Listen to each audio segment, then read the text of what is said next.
going to talk a little bit about this timber at the stern of the boat. Like a lot of Japanese boats, a lot of boats throughout Asia, the planks run past the transom. You don't see that.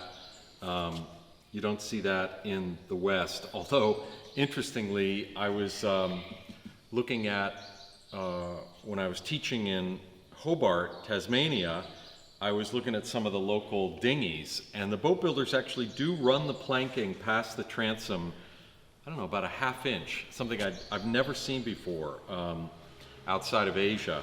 But anyway, on our boats, this beam, this thick timber, fills in between the shear planks in the distance they run past the transom. And we can drop a still photo into this video showing a local fishing boat where very often this is a very, very heavy beam that actually extends out either side. And the reason for that is, along the ocean in Japan, is boats are pulled up on the beach or on the concrete ramp every day. And they're pulled up stern first. And so you can get a sling or a bridle of some kind around the two beam ends to pull the boat up. In this case, I think probably this timber, it doesn't serve that purpose, because in a riverboats are not pulled out of the water like that. They're small enough to just be lifted up on the riverbank. But the main purpose of this beam in this particular boat is to provide an anchoring point for the sculling oar pin, which is called the rogui. And let me grab one. We've got this laid out. We haven't shaped it yet. It'll be tapered. This is the bottom part. It's going to be tapered. This I just roughly shape into a kind of a tapered post, and we will cut a tapered mortise here to receive this pin. And this is white oak, and this pin will just knock out, can be replaced. These get worn down. And what the boatman told us down in Kumamoto, where these boats are going, is that every boatman likes to shape his pin. He's got a particular style of pin that they like, and so they'll do that themselves, but I'll provide a roughed out pin for each boat. My assistant Justin made this pattern, which gives me the location and the opening of the top of the mortise, and cut out on the bottom of the pattern gives us the bottom of the mortise. Get this off. See that nifty pattern, and so now that we got to get that cut, and the pin will drop in there. So one interesting thing about this timber I discovered to my chagrin on the first boat is because the shear planks are tapering in both this dimension and this dimension, you can lay this out, but then you can't get it in. And we did this, we put the shear planks on and fastened them. Then I began to make the toko, and I couldn't install it. And I was forced to, sort of in desperation for a quick fix, I realized that made full size, you cannot put it in once the planks are on. So I trimmed a little bit off it, cut some end grain to match, and got the toko in and slipped this straight in, almost like a wedge, to finish it off. Not the proudest day in the boat shop, but what are you going to do? So we'll go over and take a look at the other boat where I'm trying to lay this out ahead of time and miss this problem. So here's our raw material, the toko, and the first thing I did was get this angle from what's the back of the transom angle and the rise of the shear plank. And then I table sawed that angle onto the front side of the beam so that it's going to lay against the transom at the correct angle and match that shear angle. And then I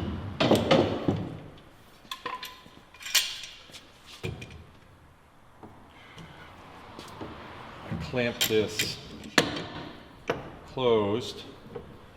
That's final location. And I could bring the square end of the toko across and scribe that shape, scribe that fit. Scribe it basically on all four sides, and then cut it to fit. And then I marked, while it was tight to one side, I came across here and just traced it off the face of the transom and got my length. And then I clamped this side in, and though I could have used the angle measurements off the starboard side, you know, there could be very, very slight variations.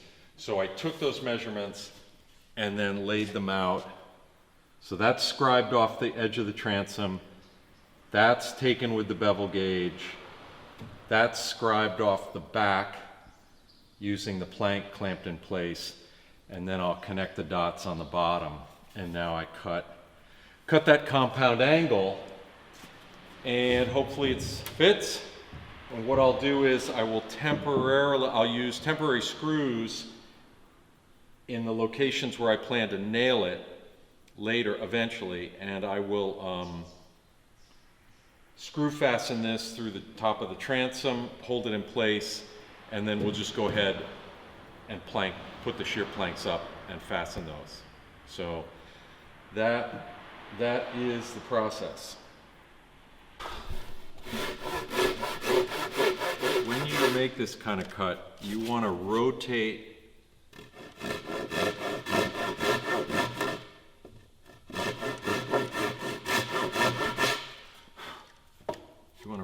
the piece and make cuts all the way around.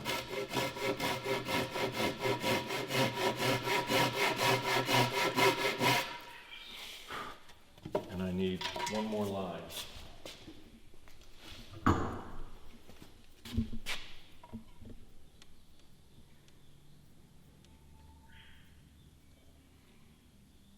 Because each of these curves creates a saw guide. Not to say your saw isn't able to wander out regardless of the fact that it's curved, but this helps a lot.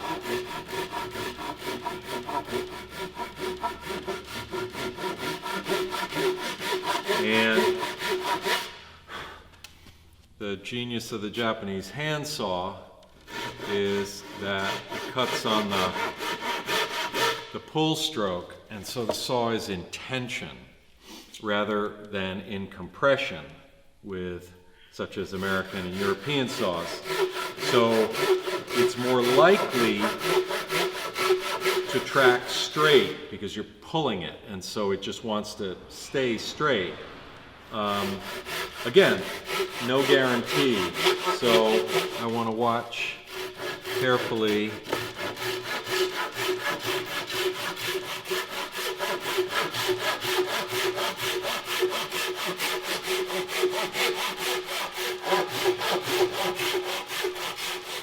With a sharp Japanese handsaw, there's no need for a lot of pressure. The saw cuts with relatively little pressure.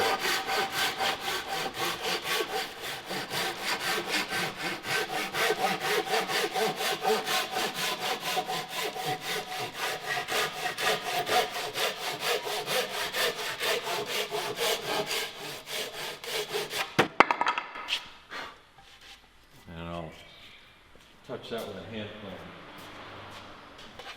That's going to fit.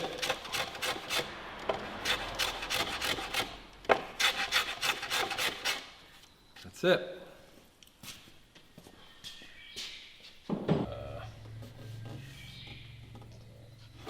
See, I can't, yeah, this is this is kind of awkward.